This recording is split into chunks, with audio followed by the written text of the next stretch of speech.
14 ফেব্রুয়ারি থেকে 22 ফেব্রুয়ারি কর্মক্ষেত্রে যে কারেন্ট অ্যাফেয়ার্সটা দেওয়া হয় সেটাও কিন্তু আমি একটু আলোচনা করে দিচ্ছি।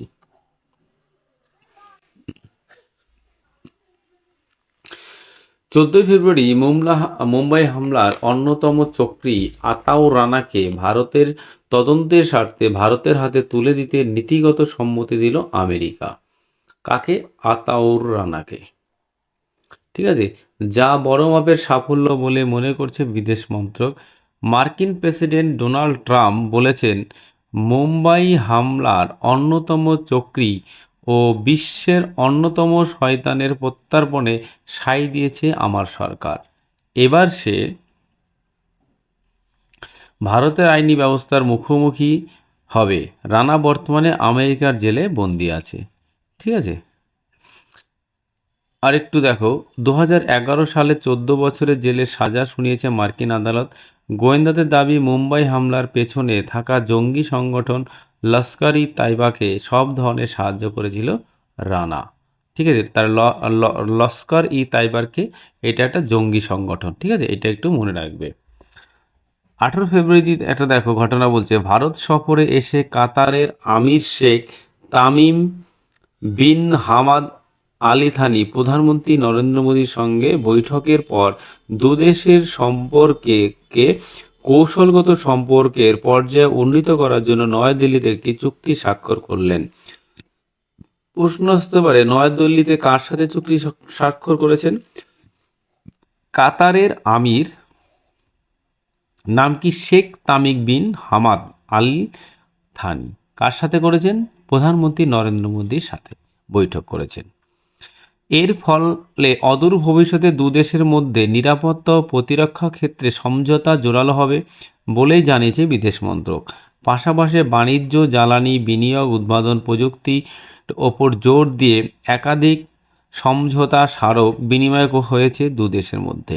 পরে বিদেশ মন্ত্রকের পক্ষ থেকে জানানো হয়, দ্বিপাক্ষিক শীর্ষ বৈঠকে স্থির হয়েছে 2030 সালের মধ্যে দ্বিপাক্ষিক বাণিজ্যের মাত্রা যাতে $2,800 কোটি পৌঁছায় তার জন্য সক্রিয়তা শুরু করা হচ্ছে।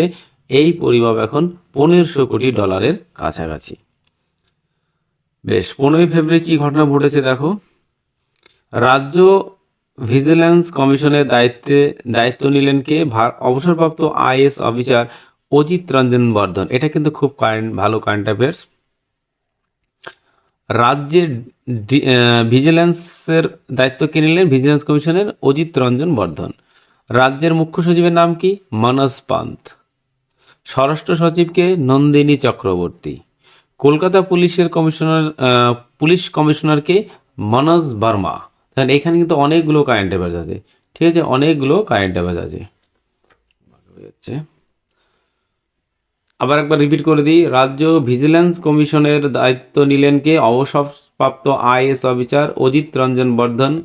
রাজ্যের মুখ্য সচিবের নাম কে? 2 নম্বর মনোজ পান্ত। স্বরাষ্ট্র সচিবকে? নন্দিনী চক্রবর্তী। কলকাতা পুলিশের কমিশন হচ্ছে মনোজ বার্মা। 4টে কারেন্ট অ্যাফেয়ার্স এখানে হয়ে গেল।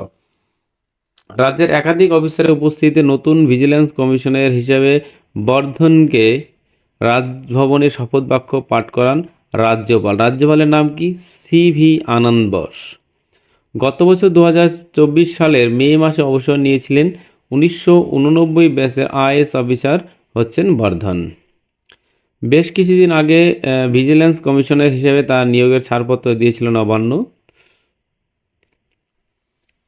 1965 সালে প্রশাসনের ভিতরে অনৈতিক কাজকর্ম, দুর্নীতি ঠেকিয়ে দক্ষতা এবং স্বচ্ছতা বজায় রাখতে এই ভিজিল্যান্স কমিশন গঠন করেছিল রাজ্য। আর একটা কোশ্চেন এখানে দেখো, এই ভিজিল্যান্স কমিশনের কাজ কি? ভিজিল্যান্স কমিশনের কাজ হচ্ছে অনৈতিক কাজকর্ম, দুর্নীতি ঠেকিয়ে স্বচ্ছতা বজায় রাখার জন্য এই ভিজিল্যান্স কমিটিটা তৈরি করা হয়েছে। ওকে, বেশ, এটা কিন্তু পরীক্ষার জন্য খুব ইম্পর্টেন্ট। বেশ, দিল্লি নয় মুখ্যমন্ত্রীকে? রেখা গুপ্তা। দিল্লির নতুন মুখ্যমন্ত্রীর নাম হচ্ছে রেখা গুপ্তা। দিল্লির নতুন মুখ্যমন্ত্রী পদে শালিমার বাগের বিধায়ক রেখা গুপ্তকে বেছে নিলেন বিজেপি। 8ই ফেব্রুয়ারি বিধানসভা ভোটে জয় পাওয়ার পরে দলের অন্দরে টানাপোড়েন চলছিল মুখ্যমন্ত্রী কে হবেন তাই নিয়ে। বর্তমানে বিজেপি শাসিত রাজ্যগুলির মধ্যে রেখাই হলেন একমাত্র মহিলা মুখ্যমন্ত্রী। 20 ফেব্রুয়ারি দিল্লির রামলীলা ময়দানে শপথ নেন রেখা। তাকে শপথ বাক্য পাঠ করানকে দিল্লির উপরাজ্যপাল নাম বিনয় কুমার সাক্সেনা। বিনয় কুমার সাক্সেনা। রেখা ছাড়াও আরো 6 জন মন্ত্রী সেখানে শপথ নেন। অনুষ্ঠানে প্রধানমন্ত্রী নরেন্দ্র মোদী, বিজেপি শাসিত রাজ্যের মুখ্যমন্ত্রী উপস্থিত ছিলেন। 2007 সালে প্রথমবার উত্তর পিতমপুরা থেকে কাউন্সিলর নির্বাচিত হন রেখা।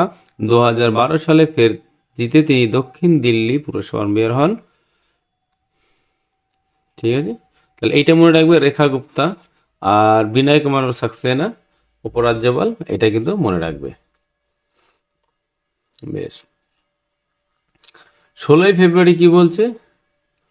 বাংলাদেশের সঙ্গে কূটনৈতিক অস্থিরতার মধ্যেই সে দেশের অন্তর্বর্তী সরকারের বিদেশ উপদেষ্টা তৌহিক হাসানের সঙ্গে বৈঠক করলেন বিদেশমন্ত্রী নাম কি? এস জয়শঙ্কর। ভারতের বিদেশমন্ত্রী এস জয়শঙ্কর কার সাথে বৈঠক করেছেন?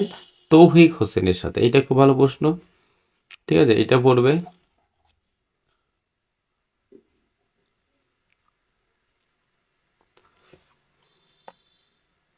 বেশ,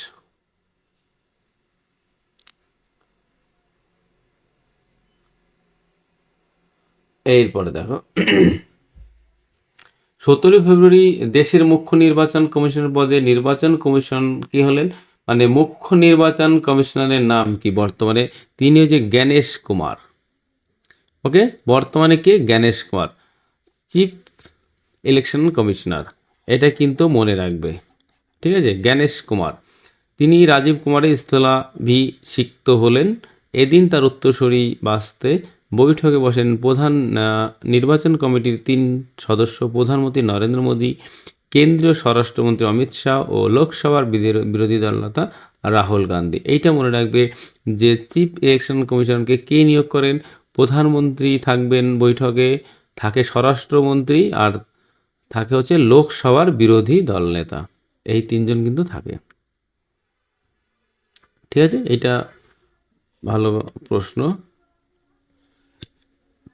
এটা আসবে না তাও একটু জানি।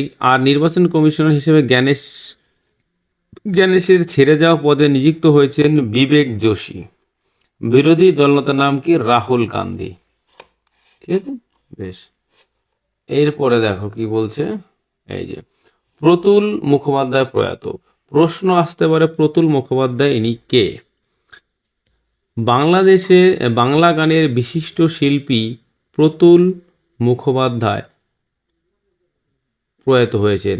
নিজেই গান লিখেছেন, সুর লিখেছেন, তার মানে ইনি সুরকার বলতে পারেন, বা গীতিকার সুরকার দুজনই হচ্ছে কিন্তু এই প্রতুল মুখোপাধ্যায়। এটা কিন্তু পরীক্ষায় আসতে পারে ব্যক্তিটি কে ছিলেন। সরি, আমি বাংলায় গান গাই, এই একটি গানের মধ্য দিয়েই হয়ে উঠেছেন বাংলা ও বাঙালির চিরকালীন শুভেচ্ছা দূত। আমি বাংলায় গান গাই, ঠিক আছে, এটা মনে রাখবে এই উক্তিটা। বেশ, শুধু এটি মনে রাখলে কিন্তু হবে, সব পুরোটা পড়তে হবে না।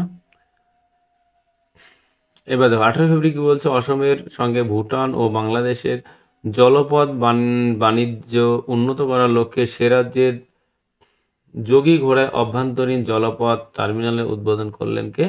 কেন্দ্রীয় বন্দর, জাহাজ চলাচল ও জলনিগম মন্ত্রী সর্বানন্দ সোনোয়াল। এইটা কিন্তু মনে রাখতে পারো। সর্বানন্দ সোনোয়াল কি?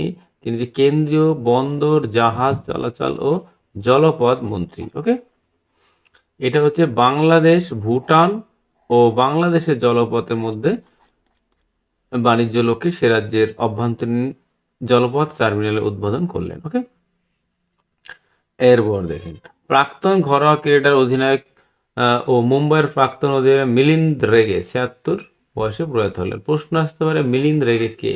ইনি হচ্ছেন একজন ঘরোয়া ক্রিকেটার। বেশ, G20 গোষ্ঠীভুক্ত দেশগুলির বিদেশ মন্ত্রীদের সম্মেলনে যোগ দিতে জোহানেসবার্গে পৌঁছালেন কে? বিদেশ মন্ত্রী এস জয়শঙ্কর। প্রশ্ন হলে আমাদের বিদেশ মন্ত্রীর নাম কি? এস জয়শঙ্কর। ঠিক আছে, বেশ। এরপরে দেখুন বাপ্তা সম্মান 2025। প্রশ্ন আসতে পারে বাপ্তা সম্মানটা কোথায় দেওয়া হয়? এটা হচ্ছে লন্ডনে দেওয়া হয়। ঠিক আছে, লন্ডনে, ইংল্যান্ড দেওয়া হয়। ঠিক আছে, এটা প্রশ্ন আছে, বাপ্তা ইংল্যান্ডে দেওয়া হয়। পলিটিক্যাল ড্রামা কনক্লেভ সেরা ছবি, এটা হচ্ছে ফিল্ম ইন্ডাস্ট্রির জন্য কিন্তু দেওয়া হয়। এটা মনে রাখতে হবে, ফিল্মের জন্য বাপ্তা দেওয়া হয় কোথা থেকে? লন্ডন থেকে। সেরা অ্যাডাপ্টেড স্ক্রিন প্লে এবং সেরা এডিটিং বিভাগে পুরস্কার জিতে নিয়েছে অন্যদিকে এক অভিবাসী আর্কিটেক্টের গল্প নিয়ে তৈরি দ্য ব্রুটালিস্ট এর জন্য সেরা পরিচালকের পুরস্কার জিতেছেন কে? Brady Corbett. সেরা অভিনেতার শিরোপা পেয়েছে অ্যাড্রিয়ান ব্রডি। সেরা অভিনেত্রী পুরস্কার জিতেছেন 25 বছরের বয়সী মাইফি ম্যাডিসন। এটা তো দেখে নিও। শুধু ওই 2-3টে কোশ্চেন পড়ে রাখলে মনে হচ্ছে ভালো হবে। ফিল্ম খেতে দেওয়া হয় এবং ইংল্যান্ড থেকে দেওয়া হয়, অতটা জানা কেউ পড়লে খুব ভালোই হয়, কে কোনটায় পেয়েছে তো দেখে নিও।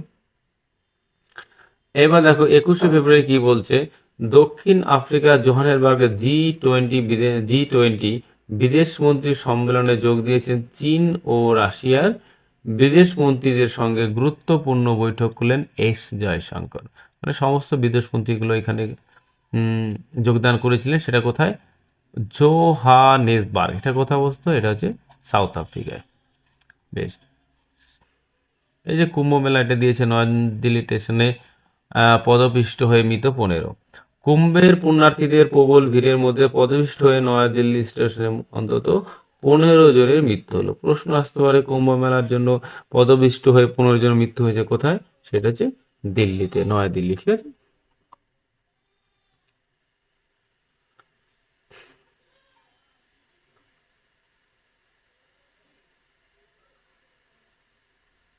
বেশ। এবার 22শে ফেব্রুয়ারি কি বলছে? মার্কিন সেনাবাহিনীর জয়েন্ট চিফস অফ স্টাফের চেয়ারম্যান সিকিউ ব্রাউন জুনিয়র। মার্কিন সেনাবাহিনীর জয়েন্ট চিফস অফ স্টাফের চেয়ারম্যানের নাম কি? নাম হচ্ছে সিকিউ ব্রাউন জুনিয়র। ঠিক আছে, আমেরিকার প্রথম মহিলা নৌসেনা প্রধান অ্যাডমিরাল লীলা ফ্রান্সেস্টিক। ঠিক আছে, তো আমি তো বলে দিলাম কোন কোন কোশ্চেনটা আসতে পারে। তো এই ছিল টোটাল কারেন্ট অ্যাফেয়ার্স। ঠিক আছে, এই দেখো টোটাল কারেন্ট অ্যাফেয়ার্সের মধ্যে কিন্তু আছে। ঠিক আছে, বেশ। যদি ভালো লেগে থাকে ভিডিওটা তাহলে অবশ্যই লাইক কমেন্ট শেয়ার করতে কিন্তু কেউ ভুলবে না। তো এখানে আজকে ভিডিওটা আমি এখানেই শেষ করছি।